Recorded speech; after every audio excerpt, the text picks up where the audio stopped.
Hello, greetings. This is Gilles Monsieur. I wanted to come and say hello, wish you a wonderful day, and to talk and discuss a few ideas about the spiritual ascension process. I'm going to pull a few cards from the Akash to see what we need to face today. The highest wisdom is the Samadhi, is Asia. It is about understanding this power of serenity and lucidity. What we need to do is the monk or the nun. It is about not dispersing our energy, to allow ourselves to remain together, to remain centered. What we need to understand is what we need to do is the great priest or priestess. It's about being empowered, to be connected to the element, to connected to our inner self, where we can make our magic happen. And the outcome is love life. How wonderful is that? It's about tuning into this potential of love, sharing this love, being romantic, being open to love. And so when we open to love, we attract other people that are open to love. And so I'm going to discuss a few ideas about the spiritual ascension process. I wanted to say the physical body is a wonderful thing, but it's got physical, it's got material aspect, and it's got immaterial aspect. The same thing for the Earth. The planet Earth has physical aspect and immaterial aspect. We are multidimensional. The planet is multidimensional. The proof of our multidimensional nature, or even the invisible part of ourselves, are the idea that we have thoughts and emotion. The thoughts and emotion, when we are clairvoyants, we can see the form and shape and direction of every thought and emotion that comes out of us or comes out of other people. But until we become fully clairvoyants, the thoughts or emotion are invisible, but they are real thing, as Plato used to say. Ideas are real, they're real thing, they're just invisible.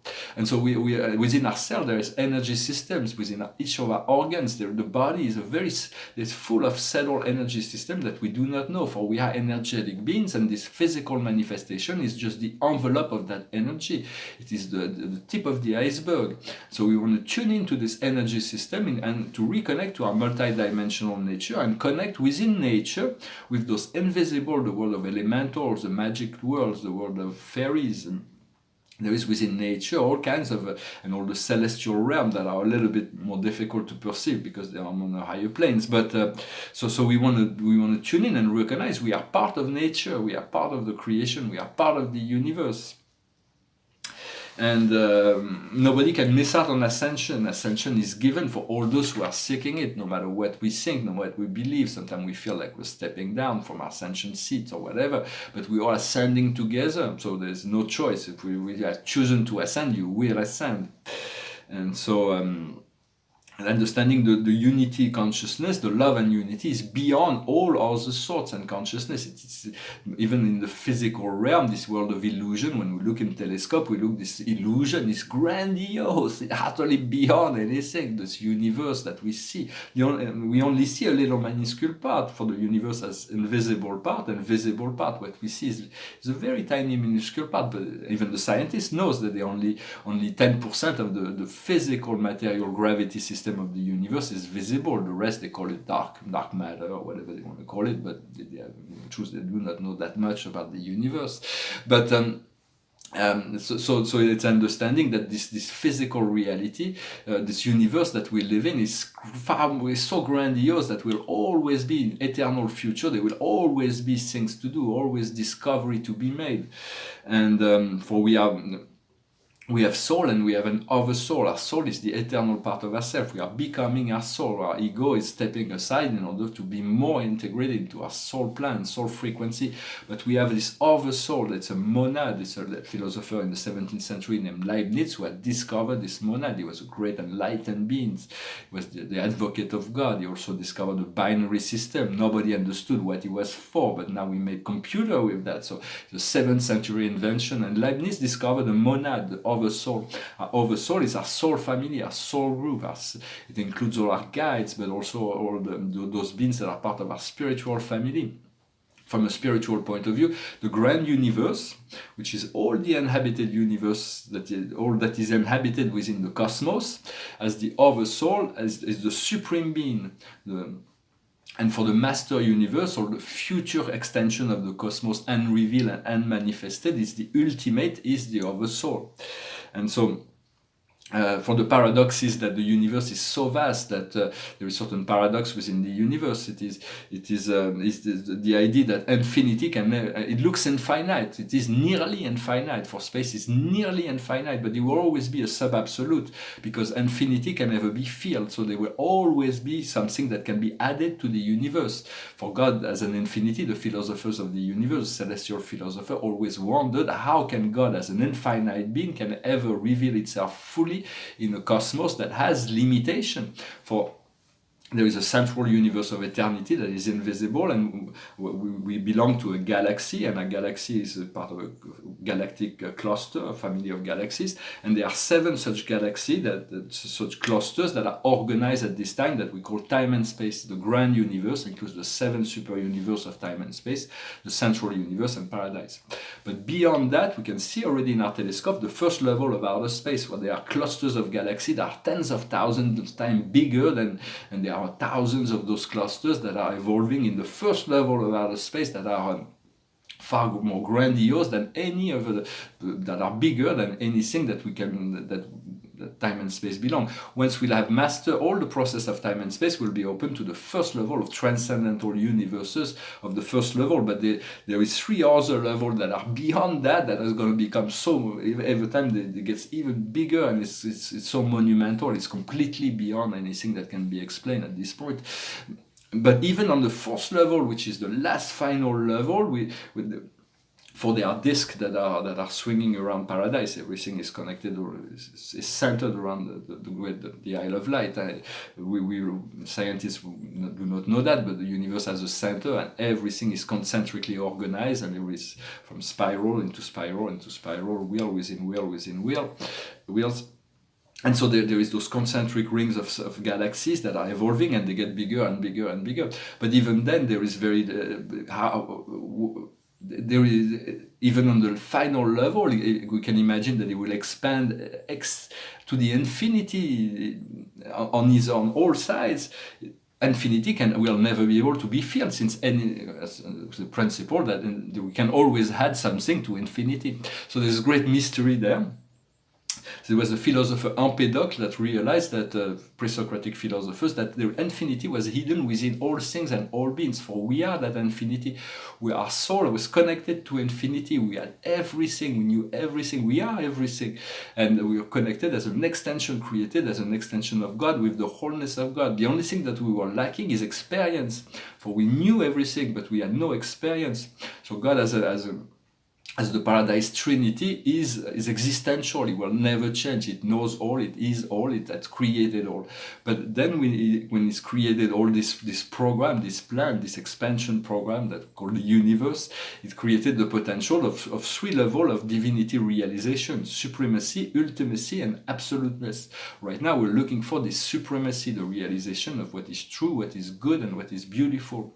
It is So once we achieve that, we transcend, we find our way back to source, to paradise, and we are sent back until all the time and space will have ascended, until all the program of all the galaxies that are organized will be ascended, and then something unknown to anyone except for the gods will know that what will be the next level of the first level of transcendental reality, or what will happen. I've got magpie that are coming to see me here. It's nice. And so there is this experiential deity that is going on, that is this power, but creating this power personification that is experiential, that is going on in the universe, where everything is in eternal transformation. And so what we want to do in this process of ascension, it is very, very difficult to go through from the 4th dimension. I'm coming back to the Earth now.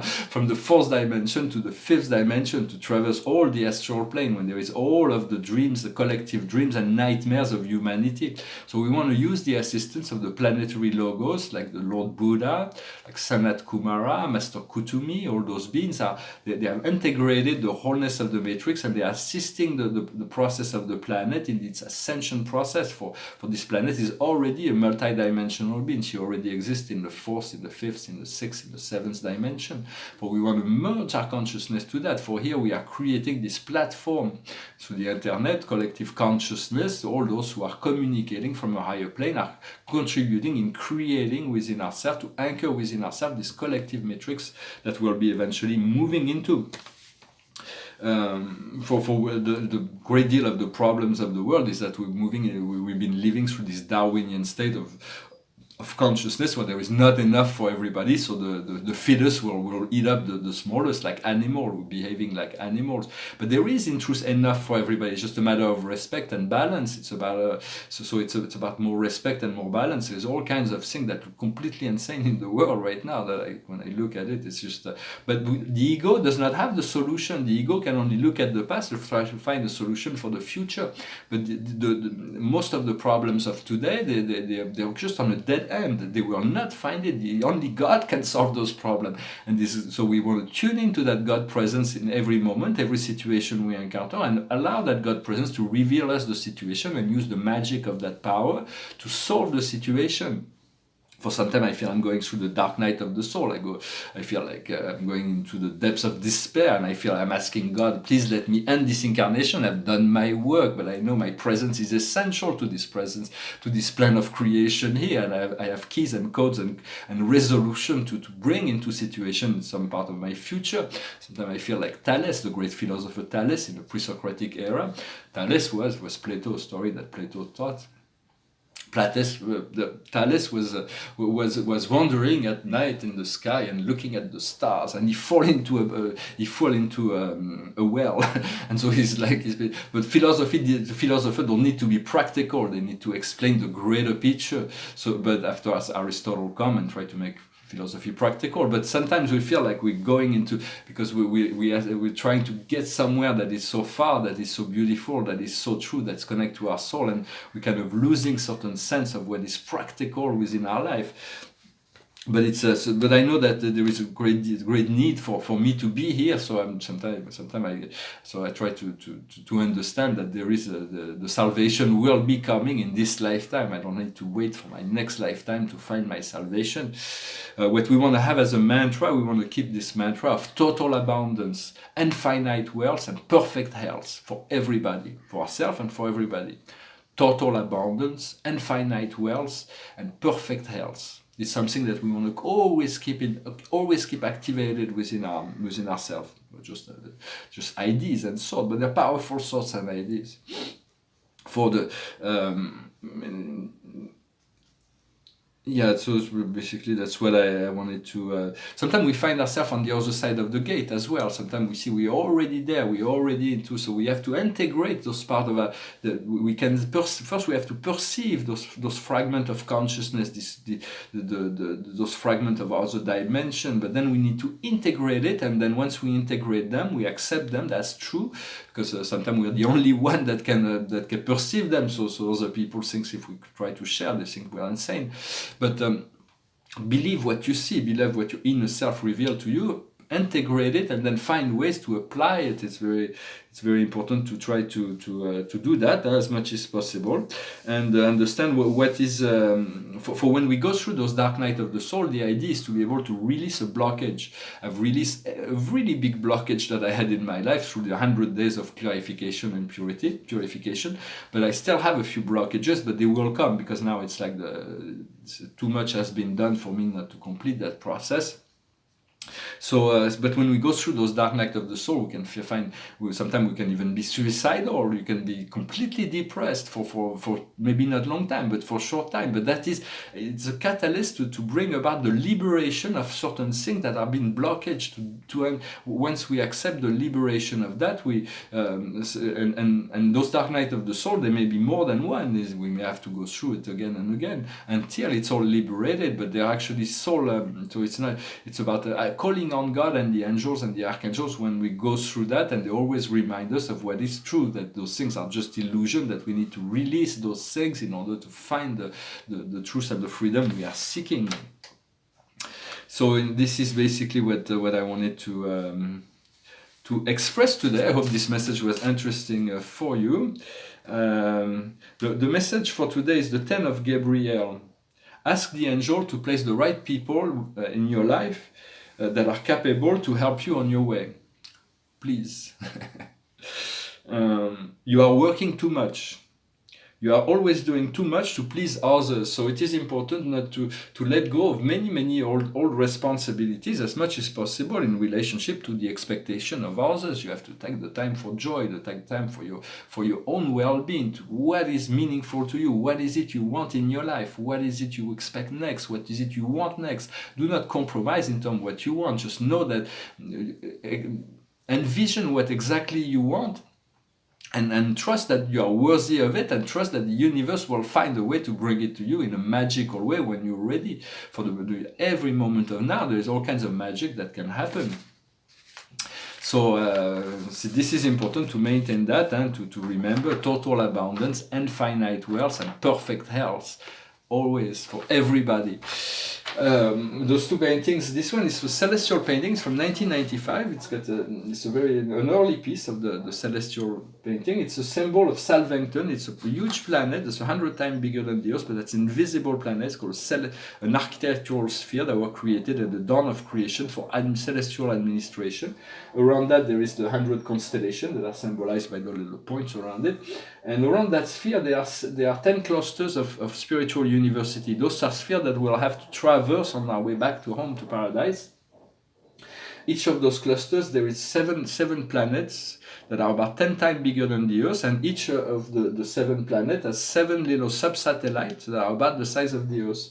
And so there is the sphere of the Melchizedek, the cluster of the Melchizedek, of the Varonandek, of the Lanonandek, the world of life carriers, the world of the finaliters, the world of the evening stars, the world of the archangels, the world of the spirit-fused mortals, the world of the angels, and the unrevealed spiritual universities. So those will be spheres that will pass on. It's a symbolic paintings and about the celestial realm. I'm anchoring those energies through those paintings, so that and this is the same thing on a different level. For this is much smaller. It's our local solar system with the symbol of Polaris, Solaris, and Solara, Helios and Vesta, the yin and yang of the Father, Mother, Sun. And the 100 most important planet in astrology. I made 3 of those paintings. I'm looking forward to do bigger paintings like that. And it's the first time in the whole history of the world, of this world, that all those congregation of energy has been congregated in that way, in that fashion. It's like all those the name and symbol of those planets that have this powerful energy in the sky have been organized to meet here in this painting. And so it's like a celebration. A painting, all those energies are come to celebrate here. And so it took me a long time to refine all the colors and to know exactly what it's very subtle, but and then I went into the researching of all those mythological stories. For all those celestial bodies are connected to celestial energies of the gods of mythologies, and so there is they have this powerful influences for those who believe in astrology. And so I tried to sing a song in French, a really nice song. I went through my head, but I couldn't do it. The first video in French, I had to stop in the middle because I wasn't ready to sing it. So I went back to this other songs. I'm going to finish with a song. It's a beautiful song against war. It was in the 1960s. There was this wonderful movement of the hippie movement that was saying, "Let's make love, not war." It's about the common sense of life, but men are still carrying on with this war. So it's like, but there was this great deal of awakening at this time, and it was also part of what the Great Awakening that led to the harmonic convergence that led to the ability of our world to move into this new age of light. So it's a song of Bob Dylan. It goes like this. How many roads must a man walk down before you can call him a man? How many seas must a white dove sail before she sleeps in the sand? Yes, how many times must a cannonball fly before they're forever banned? The answer, my friend, is blowing in the wind. The answer is blowing in the wind. Yes, how many years can a mountain exist before it is washed to the sea? Yes, how many years can some people exist before they're allowed to be free? Yes, how many times can a man turn his head, pretending he just doesn't see? The answer, my friend, is blowing in the wind. The answer is blowing in the wind. Yes, how many times must a man look up before he can see the sky?